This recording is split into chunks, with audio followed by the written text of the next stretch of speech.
The call of the Hogs can be heard all the way to San Francisco. You're listening to Pod at the Palace with Curtis Wilkerson on Inside Arkansas.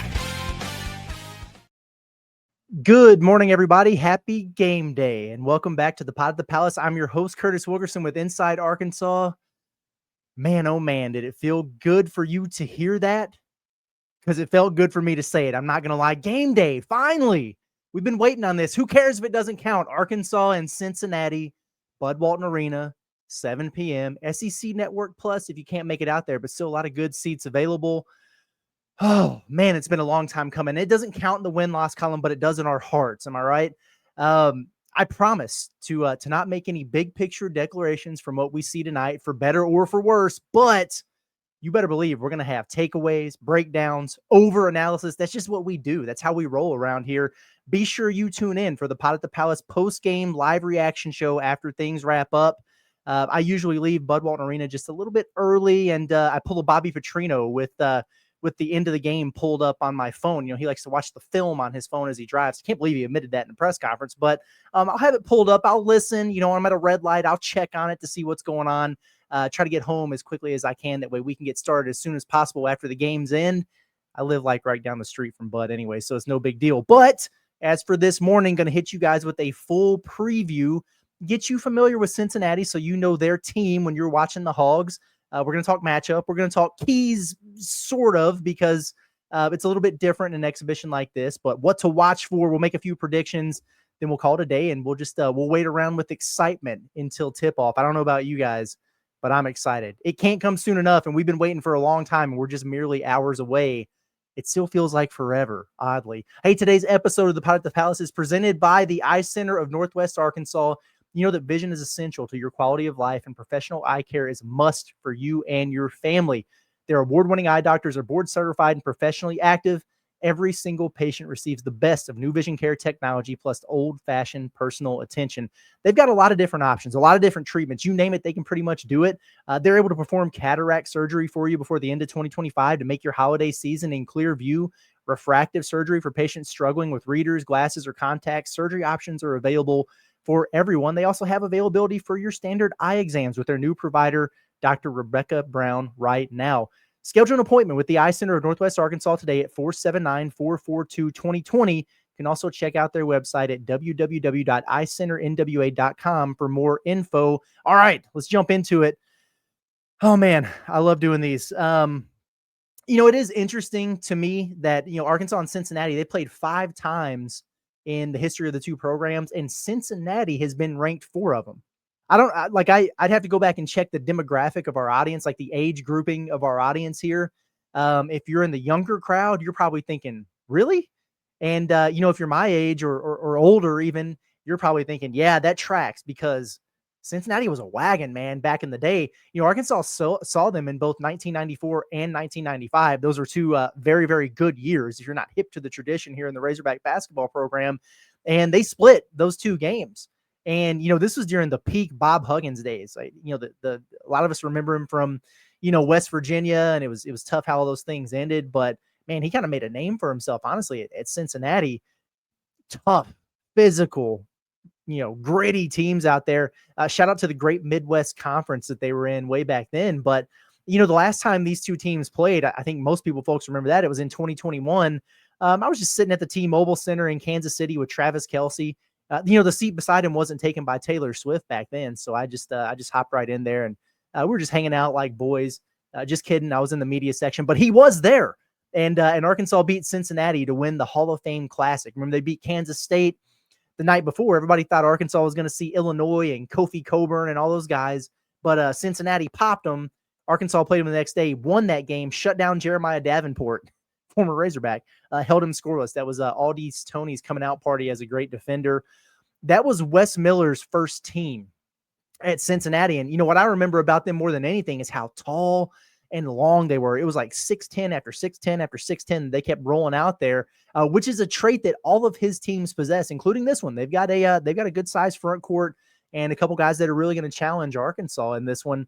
You know, Wes Miller has not gotten Cincinnati to the NCAA tournament, and I'm surprised by that because I do think he's a genuinely good coach. I really do. And when he got hired over there, I thought this is going to be a guy who kills it. And man, they've been on the bubble like 3 straight years and have been trending in the right direction and coming up short every single season. But he has a good team this year. I mean, they've got a shot to get there again. Only one returner, which is interesting. Now, Jizzle James was probably, their best returning player, Edgerrin James' son, and he's no longer with the team. And I don't even know the details of what happened there. I don't know that that's ever really come out, but he's not with the team. So they only got one guy returning who contributed for him last year in Day Thomas. We'll talk about personnel in a minute, but they're picked 8th in the Big 12. So you see that and you go, oh, okay. But they're a projected 9 seed in the NCAA tournament. It's kind of like the SEC. Like who's projected 8th in the SEC? I'm telling you right now, whoever it is, that is a projected NCAA tournament team. These are, well, hell, it's like last year. Arkansas finished and they were a 9 seed in Nashville at the SEC tournament, and then they get a 10 seed in March Madness. Like this is what happens when you are in one of the 2 best leagues in the sport. And I think the SEC and the Big 12 are exactly that. I did see where Cincinnati was receiving votes in the coaches poll that came out this week. So some respect among the peers there. Arkansas they were at 15 in that, 14 in the AP. Cincinnati's already played an exhibition. We talked about it some the other day. They beat Michigan in Ann Arbor, 100-98. And we know the Wolverines, I mean, they're top 10 in the country. So that's a nice win on the road, regardless. Exhibition doesn't count, whatever. Michigan was shorthanded up front. No Morez Johnson, Noah Damara. That certainly impacts things. The one post player that they did have available from that trio of transfer guys was Yaxel Lindenborg, and he cooked them 31-12. But Cincinnati was down a couple pieces as well. They're going to have one back for this matchup tonight. And again, we'll talk about personnel and stuff in the next segment. But big picture wise, I went back and watched most of that game again on YouTube last night. 2 things that jumped out to me with Cincinnati, maybe even comparatively speaking to how they played in the past. They really pushed the pace, played faster than I remember. It's interesting because they have not had a top 100 tempo since Wes Miller took the job, but they were pushing it up the floor. They were getting up and down a little bit. They were really, really aggressive, I thought, on both ends in attack mode, and they took some gambles to try to speed some things up, defensively as well at times. I think it caught Michigan off guard, if I'm being honest with you, and before they adjusted and settled in, they were down big. Because the Bearcats were also hot from 3 early on. And I think they led by maybe more than 20 points. I think it was an 18-point game at halftime. Arkansas's first game here against someone else, I could see them looking to ease into the game early. And I'll just say they better have some intensity and some urgency right away because Cincinnati, they're going to be in attack mode. They've already played a game. They have already settled in. They have already worked out some of those early jitters. And they've had a game and they've been able to watch film and improve off of that. So Arkansas, more continuity. Cincinnati already has a game under their belt here recently. Last year, Arkansas was out of shape in those exhibition games. You guys remember that? I do not believe that's going to be the case this year, but we'll find out tonight. They didn't have enough bodies to practice and get up and down a lot last year, so it made sense. I like the offensive philosophy for Cincinnati. They look for easy buckets and early action. It's, trying to get quick baskets. Again, they're pushing the pace. If they don't get it, they play through the post a lot. They'll dump it down on the block and let those guys go to work, and they can spray it out to shooters. A lot of pick and roll action. So, and they made a dozen threes in this game. Now, again, they were real hot early, not so much in the second half. They turned Michigan over a lot, which is not hard to do for whatever reason. That program the last couple of years has just been turnover city. I think it's going to be a good early challenge for Arkansas's front court for their ball screen defense. They do have a couple bigs, like I said. They're pick and roll lob threats, and they can also pop and space it and shoot a little bit. So you're going to have to be able to guard multiple actions there. A couple guards who will operate in that twist and re-screen type of ball screen action that we saw Arkansas working on a lot at Pro Day. So that shouldn't be something that's new to them, just new players who are running it. What else? Big picture wise, Cincinnati, they did play 10 players in that game against Michigan, like kind of a 10-man rotation. Nobody played more than 26 minutes. I think all the other guys played in double figures. I don't know if that was because it was an exhibition, get guys looks, or if that's how they're going to try to play normally. And again, it was very much a tale of two halves. As hot as Cincinnati was early in that game, Michigan put it on them in the second half. Michigan scored 64 points after halftime. That's crazy. I mentioned Yaxel had 31 in that game. He had 26 of them in the second half alone. So they made some adjustments. Michigan did. They figured some things out, but Cincinnati survived there in the end. So I do want to talk personnel and matchups here as well as some things to watch for Arkansas, because this is really about the Hogs tonight, right? But before we do, I got to tell you about our new partners over at Blue Ember Smokehouse. Really a perfect option when those barbecue cravings hit. And for some of us, that's a daily occurrence. Like, I literally think I could eat it every single day. Wouldn't be good for the waistline, but man, it would be good for the soul. Blue Ember has 6 locations in Arkansas. Rogers, where we're going to be doing a live show the first Wednesday of every month moving forward here. Fort Smith, Hot Springs, West Little Rock, Texarkana, and Jonesboro. You see all the numbers there on your screen. Wherever you're at, you can hit them up. They do have a holiday special going on right now that you might be interested in. If you're like me, you're going to have some family in town for Thanksgiving, but I don't know, man, like, you got some good football on, and then we've got Arkansas Duke to be thankful for that evening. I don't know if I've got time to put together a full Thanksgiving feast, so I'm going to have Blue Ember do it for me. You can get a whole turkey that feeds 18 to 20 for $69.95, or a breast that'll take care of 12 to 14 for $54.95. If ham is more your jam, $65 will feed a small army, and they have side options as well, including mac and cheese, green beans, potato salad, baked beans, and sweet potato casserole. They'll have it all ready for pickup for you by November 26th. So if you ain't got time to cook, let them do it for you, man. They will hook you up. They have hooked us up when we have gone out there, and we have left satisfied in the belly.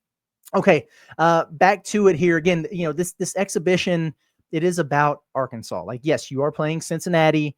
We're going to talk about them. You want to be familiar with them. When you watch the game and everything, know who you're talking about. Tell your friends that you're scooped up on the Bearcats. But the staff is going to be far more focused on what the Razorbacks are trying to do and get accomplished, right? It's just the way that it is.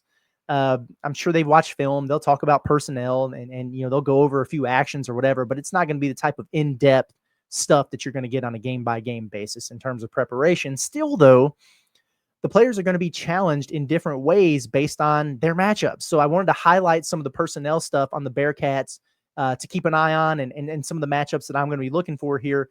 Number one for them, Day Thomas. I mentioned him earlier. He's the lone returner, a talented guard. He averaged double figures for him last season coming off of a foot injury. I think that DJ Wagner is a guy who could really make life difficult on him, but I'm looking forward to seeing Darius Acuff defend him.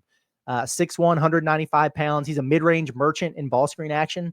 He likes to use that twist and get the rescreen. That's usually set a little bit lower, so when he comes off of it, he's like at the elbow, 15 to 17 feet, and he can really pull up and knock down that shot. Shot at 40% from three, also at about 3.5 attempts per game. He's been in that program. This is his third year in that program, an older player. I would like to see the freshman go up against a veteran like that. I think that would be a good matchup to keep an eye on. Number 10, Sean Abayev, really talented freshman wing. Arkansas recruited him. They had him for a visit. They wound up getting Isaiah Sealy instead. Honestly, in ways, they're somewhat similar players. Cincinnati's going to rely on Abayev a lot more than Arkansas will Sealy this year, but he's a wing about 6'7" or so, and he's an offensive creator, a shot creator. He scored all 15 of his points against Michigan in the first half. He hit 3 threes at 6'8". And can create off the bounce. He's kind of a unique player, but now, he'll get to see Carter Knox and Billy Richmond defending on the wing. And so instead of, those guys being the deer in the headlights freshmen, they're kind of the old heads with a year of experience and a Sweet 16. And they might be licking their chops to try to get out there and shut down a freshman who, kind of popped and drew some attention for that performance against Michigan. Number 11, Kerr Kriisa. If you've watched college basketball for the last decade, you know who he is. We know all about him. Shit talker, hard-nosed lead guard. He was at Arizona, then at West Virginia, then at Kentucky. Now he's at Cincinnati. This is his 6th year of college basketball. 36% career three-point shooter who he can get red hot. He can get real streaky on you. Not a great defender. This will probably, I think DJ will see time on him. You could, run Billy on him. You could run Carter on him. I want to see Malik Thomas on Kerr Kriisa. Because then you got trash talk on trash talk and two guys who could be gunners out there. I would love to see this. I think that's a good matchup. You get an old head who will talk to you and try to get under your skin a little bit against the freshman who has supreme confidence. Like, that's the kind of stuff I want to see in these exhibitions, man. And hope we see them matched up. I assume that we will at times throughout this game. Number 18, weird number, but you can do that now. Baba Miller. And this is Trevin Brazil light. Similar players, honestly. He's listed at 6'11", 225, athletic, runs the floor, pretty good shot blocker, can score it inside, can throw down a lob, he can knock down a three. This is a solid player, but a matchup that Trevin should win. And what I want to see is, though, who guards him when Trevin comes out, right? Like, what does that look like? Is that Carter or Billy? If you go small, somebody like that, do you go with the double bigs? We're going to have to find out what life at the 4 with Trevin Brazil out of the game is going to look like, because, hey, he's not going to play 40 minutes every single night. You're going to have to get him a blow. He is a guy who's going to be one who gets 2 fouls in the first half early and has to sit. So what do you do? If he fouls out late, what do you go to? So that, we'll start to get a little bit of an idea of what that quote unquote rotation is going to look like at the 4, probably in this game. So that'll be interesting. Number 52, Mustafa Ziam. He is a good one. 7'2", 250 pounds, elite shot blocker. He can score over both shoulders. He has some range. He can step out and knock down the 3 too at that size. Guys, I am fascinated by him and Malik Ewing, because I want to see Ewing challenge to defend a guy like this. And I also think that Ewing can drag him out from under the rim and bust his tail on the other end. So sure, Nick Pringle probably the best option on him defensively, but we're going to learn a lot about Malik Ewing during his minutes guarding Mustafa there.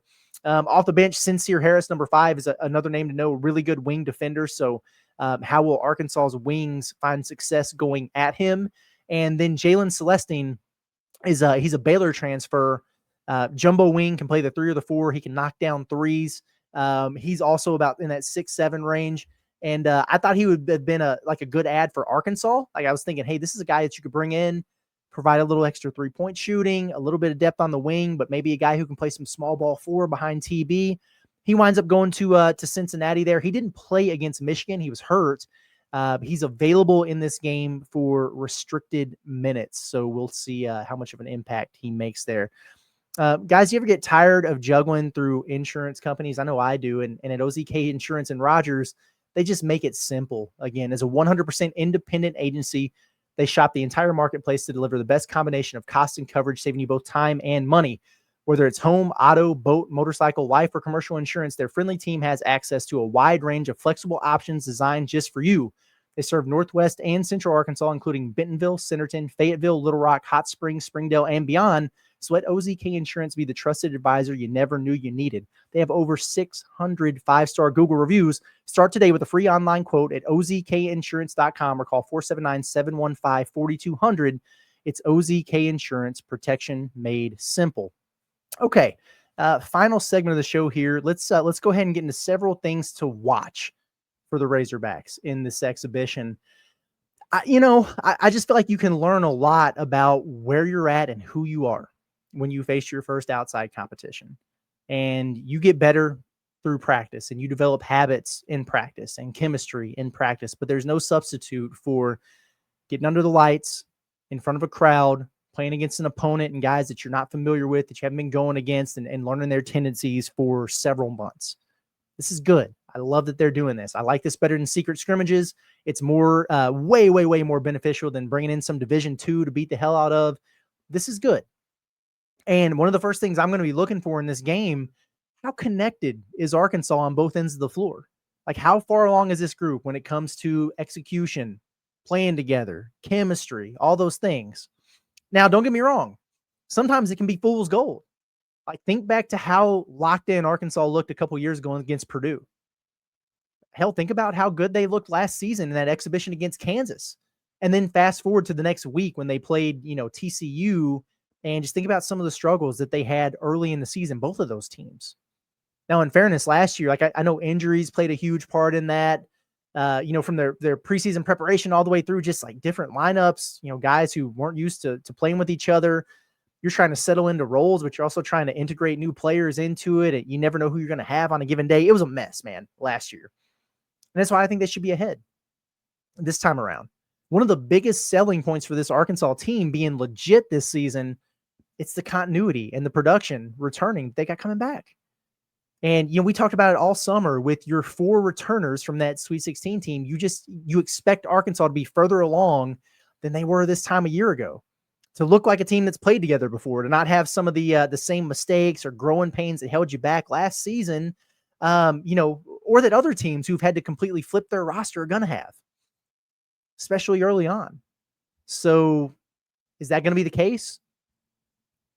Just because you got half of your rotation back doesn't mean that that everything fits. It's not going to be seamless. There's going to be turnovers. There'll be some busted plays. Cal's going to get pissed from time to time. They're going to make some mistakes, but there's a difference in that and just looking real disjointed and disconnected, right? And by the way, this goes for offense and defense. I think Arkansas is going to have enough individual talent to, be able to make plays and score when they need to score early in the season. But against Cincinnati, I think Arkansas has a decisive talent advantage in the backcourt that they should be able to exploit. But you got to have a connected team defense to get stops against other talented teams. Are the guys talking to each other? How's the communication? What are the rotations looking like? Is everybody on the same page with pick and roll defense where you struggled last year? Are they communicating on closeouts and, defending, guarding the 3-point line? Hopefully we don't see too many of those breakdowns where Cincinnati gets a wide open layup or a wide open shot, and you got two Razorbacks looking at each other with their hands up like that's you, that's me. What happened there? That's what you don't want to see. The next thing, and this goes along with with continuity, but what does the role allocation look like in an exhibition like this? Who's initiating the offense? Is it going to be predominantly Darius Acuff? Is it DJ? Are they going to experiment between the two quite a bit there? Are they going to be, running things through a big man quite a bit like they said they would? They've been talking about it since the summer, that they think they're going to be able to run some things through their post players. Are you running actions for Carter Knox to kind of, try to establish him as your alpha? Will Coach Cal be feeding TB like a focal point? Because it sure as hell sounds like they view him as one. Those are the things that I'm going to be anxious to see. Now, some of this I think we'll get a better idea of in the Memphis exhibition and the early games. This game against Cincinnati could very well be more, we just need to see what we've got, see what works, see where guys are at, running our base offense, motion, dribble drive, standard floppy type of stuff, as opposed to running a bunch of set plays and set actions. That very well may be the case, but we'll see. What's your starting lineup? What's your closing lineup? What combinations does Cal try, and what works and what doesn't?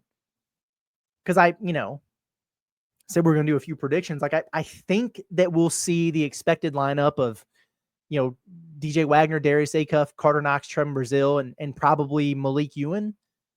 Although I wouldn't be entirely surprised if Nick Pringle got the nod. I guess I wouldn't be surprised in an exhibition if Arkansas, as you're trying to figure everything out with these new guys, like if they went with their 4 returners, DJ Carter, Billy, and TB plus another big. Of course, we're going to be watching how Darius and DJ play together. How much they play together, who's off the ball, who's on the ball. What does that, chemistry and flow look like? Man, how much will Cal play Darius and Leak together? Have that all freshman backcourt. There's some sizzle. I think a lot of that will depend on how they hold up defensively, but now's the time to find that out. Will we see any 3-guard lineups? Could we see DJ, Darius, and Leak all on the floor at the same time? Like we said earlier, what does it look like at the 4 when TB's out of the game? I think Carter Knox is going to be your first answer and option there.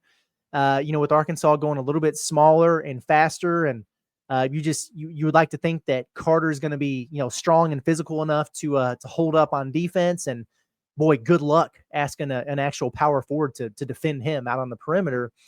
Or will we see some of that double big lineup with Nick Pringle and Malik Ewan? Because Cal said that is something he wanted to do in Hot Springs, but he wound up not doing it. We've talked about that a lot. I think it makes more sense than playing Jonas and Big Z together last year, because Nick Pringle, I think, can defend most 4s, and Malik Ewan, I think, can certainly play that position on offense. What does Billy Richmond's role look like? Because we love him. He's a fan favorite. He's your best defender. He brings so much infectious energy with the way that he plays.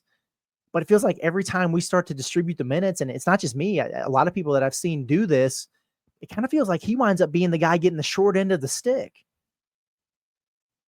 But doesn't that feel crazy to say? I just wonder what it's going to look like. How much does Isaiah Sealy play? Because everything that we have seen so far indicates that he needs to be on the floor quite a bit for Arkansas. He can help them.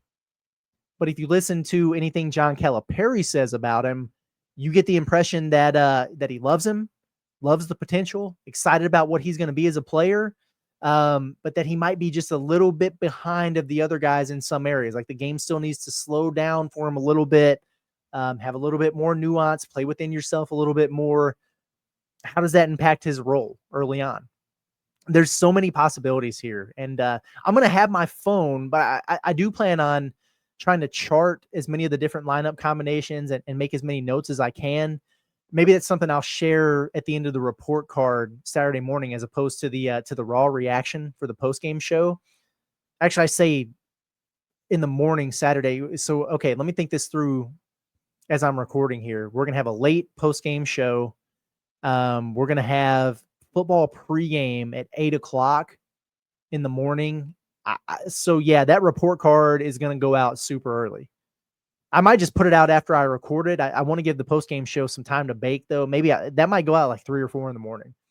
So it's got some time to set before the football. So sorry if you get a YouTube notification that early. That's what it's going to be. Anyway, hey, I want to see how Arkansas shoots the ball from 3, right? They've looked much better in practice. They've shot it well. Cal has said all summer they shot well at Pro Day. They made a bunch of threes in Hot Springs. This is a game, man. Show me under the lights. In the 2 exhibition games last season, Arkansas shot 13 of 48 from 3. That's just a little bit over 27%. That ain't going to get it done. And I remember getting drugged for pointing this out as a potential concern in the moment, because exhibitions don't matter, right? But it turns out like it was a real problem for the team all season. Hopefully we're not talking about that, man. Rebounding also, this has been a clear challenge laid out publicly from Cal. Arkansas should be a very good rebounding team, offensively and defensively. There's been an emphasis on it in practice. Let's see it out here. Let's see it, right? A handful of personnel thoughts, and we'll get out of here. I just want to expand on a couple things. Like I want to see Trevin Brazile definitively win his matchup with Baba Miller. In a vacuum, in my opinion, and I think Baba is a fine player. I think he's good. I'd like him to be a Razorback. But if you are leveling up to be the type of player that the coaching staff is talking about you being this season, you win this matchup. You own it. And so I hope we see that. And, I'm excited for this fan base to get the Malik Ewan experience offensively. I really am. Like, you're going to like what you see. And he's going to cause some matchup problems for Cincinnati and everybody else on the schedule. But one of the biggest things that I think we can take away from this exhibition as a whole is how he looks defensively. Not just matched up with their talented big fella, Mustafa, but also in rotations and defending pick and roll in space and things like that, showing some more urgency, having that motor running hot at all times. This is a big opportunity for him to answer some questions that people have about him on that end of the floor. Kind of the same thing with Darius Acuff. We're watching him defensively as well. He said it himself. In high school, sometimes you can take a play or two off on the defensive end of the floor, and he did. And that is an area that he's been most focused on throughout the course of the offseason and the preseason here. Playing with more consistent, relentless energy defensively, being more focused, off ball, communicating, being in gaps, being in the right spots, being better at all those things. That's really, really important. And now we're going to get our first look at it in a game. Predictions, if you were to ask me how I think this is going to play out, being honest with you, I'm kind of anticipating Arkansas might get off to a little bit of a slow start, if I'm being honest with you. Like that's just the case a lot of times in exhibitions like this. You've got a lot of hype. You expect to hit the ground running. Then you get out there and you go, okay, we need to settle in a little bit, especially if the team you're playing has already played a game and already had that experience. Because there's going to be some jitters. You might be a little bit overamped, whatever. I wouldn't be surprised if that's the case. But I do not think Arkansas gets down like Michigan did, because they got ambushed out of the gates there. And I do think once Arkansas settles in, I expect them to win a competitive game here. I do. Everybody handles these things differently. Like, are you trying to get certain guys a certain amount of minutes? Have they talked to each other about, hey, let's let's run zone for the first 5 minutes of the second half or whatever, so both teams can work on it. Like, there are different things that you do in exhibitions that can impact it. I don't know if any of that is the case here. I know Stephen Pearl, I was listening to his post game after Auburn lost to Oklahoma State, and I guess they agreed before the game that they would play 10 possessions, no more than 10 possessions of zone. And he's like, hey, I felt like we probably should have played 20, and if we would have, we might have won the game. But he kind of stood on the agreement. So you got to consider those things as well. We'll see what it looks like. But my thought is we should be able to see in real time Arkansas realizing that they are really, really good playing against somebody else and gaining more and more confidence as the game goes along. I also have a feeling we might see a Cincinnati team realizing that they have a lot of potential, but they might not be quite as good as they looked against Michigan overall. I'm going to go 81-74 Arkansas for my final score. I don't think it's going to be in the hundreds like some of these other exhibitions have. I don't think it's going to be a clunker either. I'll get a little bit bold here, and I'm going to go with the two freshman guards, Darius Acuff and Malik Thomas, leading the way for Arkansas in scoring. So there you have it. Feels good, man, to be talking about a game. Cannot wait for the Pod at the Palace post-game live reaction show. Make sure you tap in with that. It'll be Andrew and I, and usually we'll break down the game. We'll talk about it for 15, 20 minutes or so. But then we spend the next 30 to 45 in the chat, getting your raw reaction, seeing how you feel, answering your questions. It's always a good time. So make sure you hop in there with us, and make sure you subscribe to the Inside Arkansas YouTube channel if you haven't done so already, and find us where you find your podcast. The Pod at the Palace can be found Apple, Spotify, anywhere that you listen. We can be found right back here later this evening following the game. It's been Curtis Wilkerson with Inside Arkansas on the Pod at the Palace. Enjoy the rest of your day. We'll see you tonight.